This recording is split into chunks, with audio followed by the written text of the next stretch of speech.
This is the Ball Trainmaster Worldtime Chronograph. It runs the Ball automatic caliber BR1502, which is basically the ETA 7750 movement.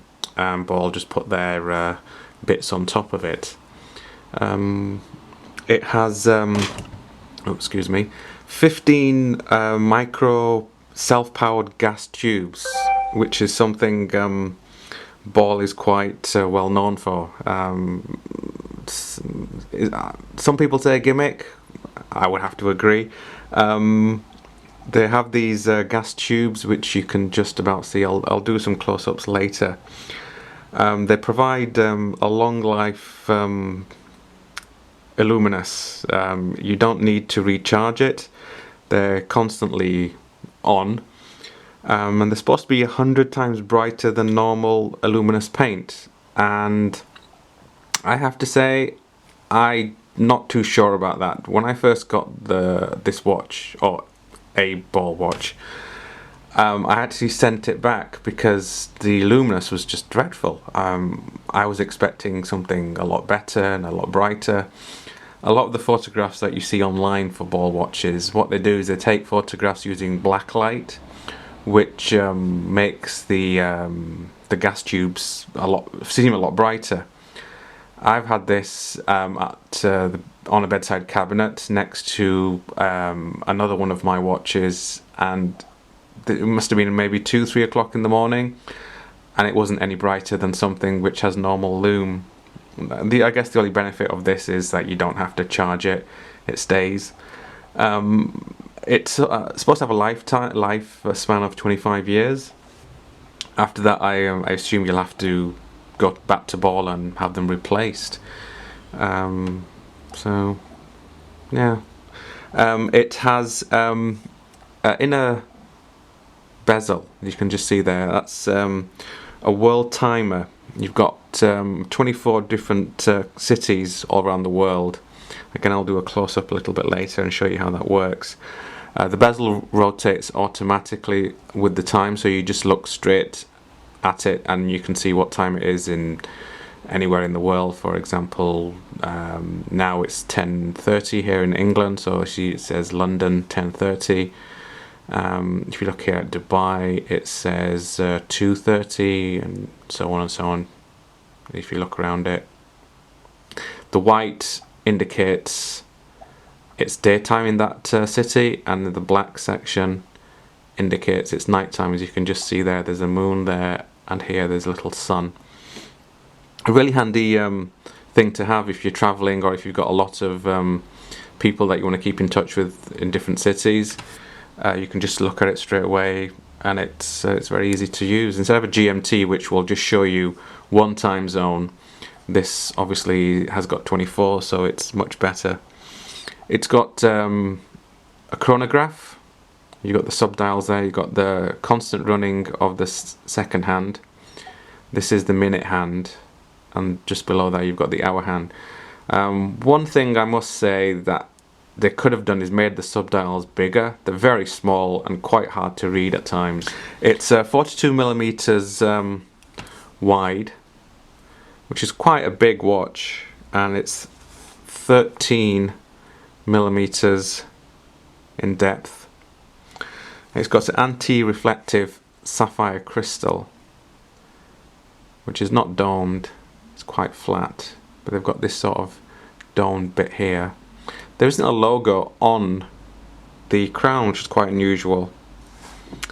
And on the back, they've got a see-through back. Let's see if I can focus on it. There we go. And it's got the logo again, RR, which stands for railroad. Now the 775 movement is not really that pretty, so I don't really know why they've done that. It's not really something that you need to look at. But I guess it's better than having just nothing there at all. And it came on a 20. Actually, I believe it's a 23 millimeter lungs. I'll have to check on that. Oh, actually, no, it's a 21 millimeter lung. I've got the strap here. It originally came on this crocodile. Let's see if it focuses. Crocodile deployant strap, and you can just see there it says 21mm. Again, very annoying. They do it deliberately, so you have to buy straps from them, and it's got the Ball RR logo on there. It's a nice strap, nice buckle. I've taken it off at the moment to put it on a different strap and buckle. I haven't even used it, as you can see. It's brand new. I've got other crocodile straps which are just as good, so I don't really see the point of using Ball's own. When I come to sell it, I can put this back onto it and it'll be a brand new strap. I think if I buy this from Ball, it would probably cost me over £100, so I think it's just as well worth keeping it in brand new condition. Same with the deployant buckle. I've put it on this carbon look strap with the deployant, so it's similar to the one that's on there, but it doesn't have the buttons. But other than that, it's the same. Okay, let's have a look a bit closer at the dial now. You can see it a lot clearer. So you can see all the world cities around. Now to set, you unscrew the crown. And the first one, that's just to wind it.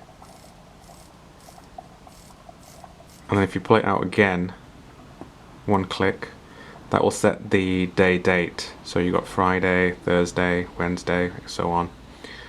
And then if you do it the other way, you can set the date. If you pull it out again, there we go, that sets the time. Now you can see as the time is moving, the inner bezel is also going round. There you go, so 12 o'clock midday London and 12 o'clock midday London. So if you want to know what time it is in Hong Kong, so you look straight away there, it's 8 o'clock. Sydney, 10 o'clock. And again, I was saying before, the white represents daytime and the black is nighttime. So it's a really handy thing to have if you're traveling a lot.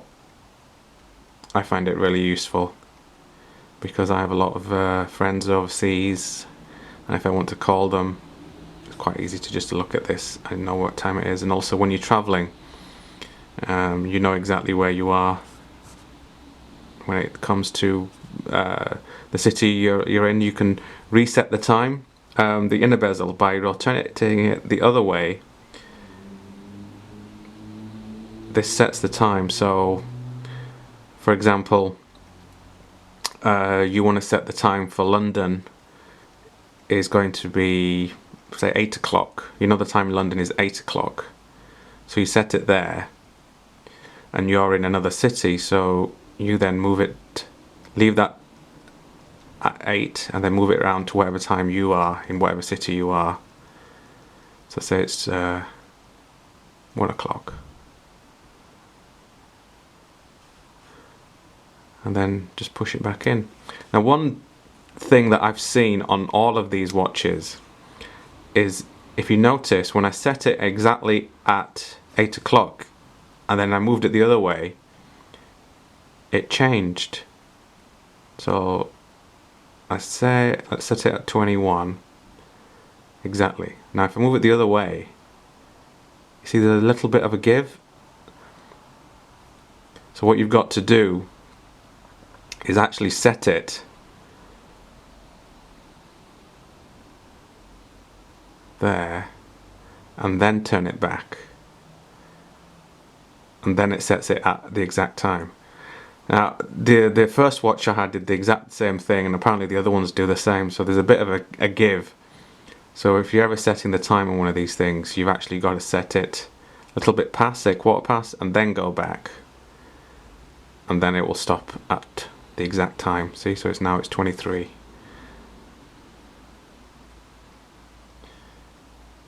Okay, and then the other function, let's screw this back in.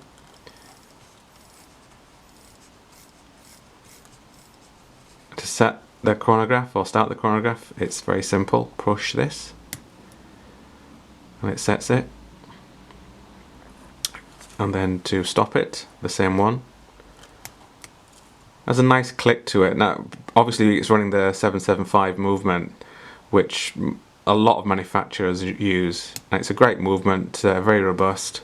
It's not going to break down. They're super accurate and strong. They take a real beating. I've got other watches with the same movement in there, and they just run all day long. It does have a bit of a wobble when you wear these watches, the 775 movement, so you can feel it on your wrist when the rotor's running round. But you soon get used to that. I remember when I first wore one with this movement in, it felt very strange, but I got used to it fairly quick. Now you can just see, I'll use this, see that's the gas tube there, and there, and you've got one just there, and there. I'll turn off the lights and see if it makes, but it's not too dark, and see if you'll be able to see what the tubes are. There's one long one there. But like I said before, I wasn't too impressed. Now, because these are very small tubes, that is a factor, so you don't get very bright light. So if you're buying one of these watches and you're expecting it to be really bright, you need to buy the ones, which really the dive ones, which have literally 3 times the size of this one. They'll glow really brightly apparently, but again, if you look on the photographs in the Ball website, they look fantastic, and the majority of the forums, when you see the photographs of the watches, they look spectacular at night time. But again, because they're using the black light, it just makes them shine a lot brighter than they actually are. But let's see if it will make a difference when I turn off the light.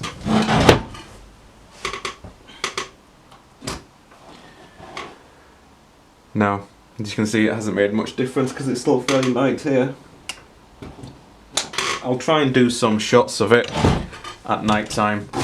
Oops, I keep knocking the tripod. Okay, so it's later in the evening now, so I thought I'd try a lume shot, see what it looks like. It's fairly dark outside now. I'm comparing it next to a Hamilton, which runs the same 7750 movement. And they're about the same size, so let's see what they look like with the light off.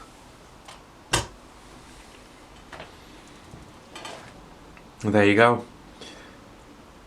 Now, of course the Hamilton's been charged, so I would expect it to fade, but I mean, look at the Ball.